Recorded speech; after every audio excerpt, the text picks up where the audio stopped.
el director de orquesta más popular de Colombia, Lucho Bermúdez. Cumbias al estilo de Glenn Miller y cómo diferenciar una cumbia de un porro, quédate y te lo contamos. Bienvenidos a Cumbia entre dos tierras, una serie audiovisual apoyada por Ibermúsicas, en donde vamos a explorar las diversas músicas que han dialogado entre Colombia y México con el nombre de cumbia. Hola, bienvenidos a nuestro tercer capítulo de Cumbia entre dos tierras. Hoy hablaremos sobre lo que pasó entre los años 40 y 60. En este periodo llegó una gran cantidad de música de Colombia llamada porro, cumbia y gaita, y se destacan nombres de compositores como Lucho Bermúdez, como Edmundo Arias, Pacho Galán o Clímaco Sarmiento. Su obra hace parte de una tendencia internacional que se venía moldeando desde principios de siglo por influencia del swing y el jazz, con el auge de las big bands y de las orquestas de baile caribeñas de Cuba y de México, lo que para las personas de la época se asociaba con estilos de vida modernos, urbanos, el entretenimiento y las aspiraciones de clase. Por su parte, en Colombia las ideas de lo que era considerado la identidad nacional y sus símbolos se transformaron fuertemente entre los años 30 y los 60. A inicio del siglo XX, las élites del país, reunidas especialmente en la zona montañosa, habían construido una idea del colombiano marcada por la nostalgia y la melancolía, tomando referentes del romanticismo del siglo XIX. En lo sonoro, esto había sido asociado con las músicas andinas, en especial por las cuerdas pulsadas como los pasillos y los bambucos. Debido a diferentes intereses económicos, políticos y sociales, inició un proceso de tropicalización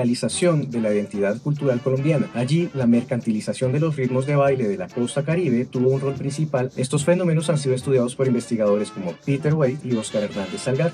Además de porros y cumbias, estas orquestas tocaban ritmos de moda a nivel internacional como el swing. Sus compositores también crearon músicas de estilos latinoamericanos como el tango, el bolero, los danzones o las rancheras, y participaban de dinámicas muy comunes para la época como la creación e invención de ritmos nuevos. Es el caso del merecumbe de Pacho Galán y su famoso Ay Cosita Linda. A diferencia de Luis Carlos Meyer, muchos de estos grupos no se asentaron o llegaron a tocar directamente en México, siendo Lucho Bermúdez un caso excepcional que vivió en el país entre los 50 y los 60.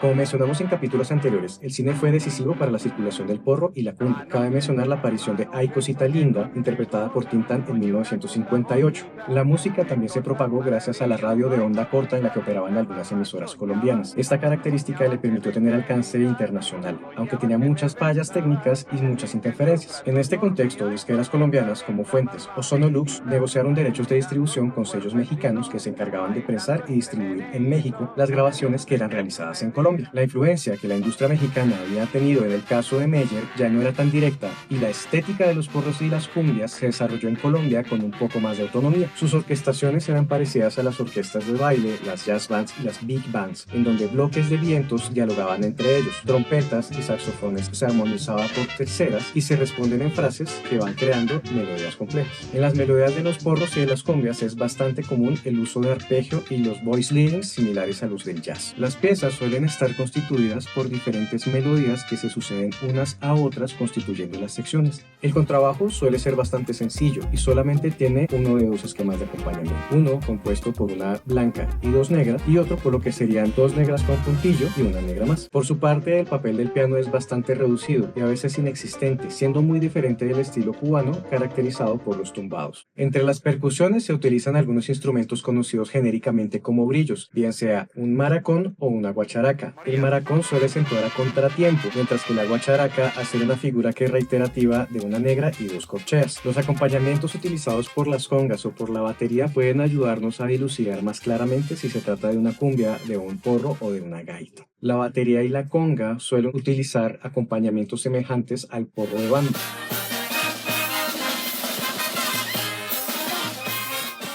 Mientras tanto, en la cumbia y en la gaita, la conga toca el contratiempo como el llamador en las músicas tradicionales. El redoblante normalmente improvisa, aunque esta improvisación es menos densa que en la música de banda. Estos repiques o improvisaciones de los redoblantes nacidos en la música de banda fueron traduciéndose a los diferentes formatos, de modo que a veces aparecen en los toms o en los timbales. En contraste, algunas otras orquestas, especialmente orquestas venezolanas como la Villos Caracas Boys, los Melódicos o el Super Combo Los Tropicales, utilizan patrones más simples y estandarizados en donde no se distingue tan claramente entre un ritmo y otro. Más allá de pensar que los acompañamientos rítmicos definen los géneros, el conjunto de investigadores que realizó el libro Los diferentes porros en Colombia mencionan que estas diferencias tienen más que ver con los tipos de melodías, las armonías, el tempo y el sentido rítmico de las piezas. Por ejemplo, la mayoría de los porros tiende a ser más sencillo y a tener solamente acordes de primero y quinto grado. Por su parte, las gaitas tienen un cambio armónico más rápido y muchas de las cumbias suelen contener por lo menos una sección de armonía modal. Por su parte, el repertorio cantado parece tener más relación con otros géneros de canción latinoamericana y presenta armonías mucho más complejas. Allí se presentan herramientas tanto de estas músicas como del jazz, en donde se utilizan dominantes secundarias, otro tipo de grados diatónicos, modulaciones, sustituciones de tritono y elementos armónicos más complejos.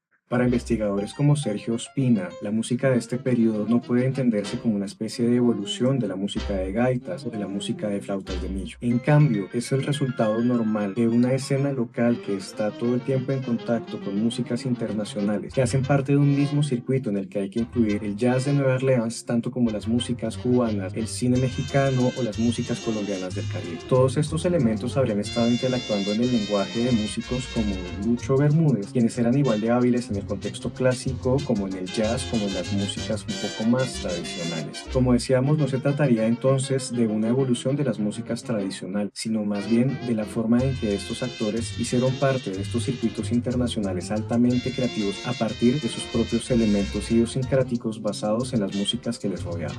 Hasta aquí nuestro capítulo de hoy. Espero que hayas aprendido y lo hayas disfrutado tanto como nosotros. Te esperamos en la próxima. Esto fue Cumbia entre dos tierras. Nos vemos pronto en nuestro siguiente capítulo. No olviden seguirnos y gracias por acompañarnos.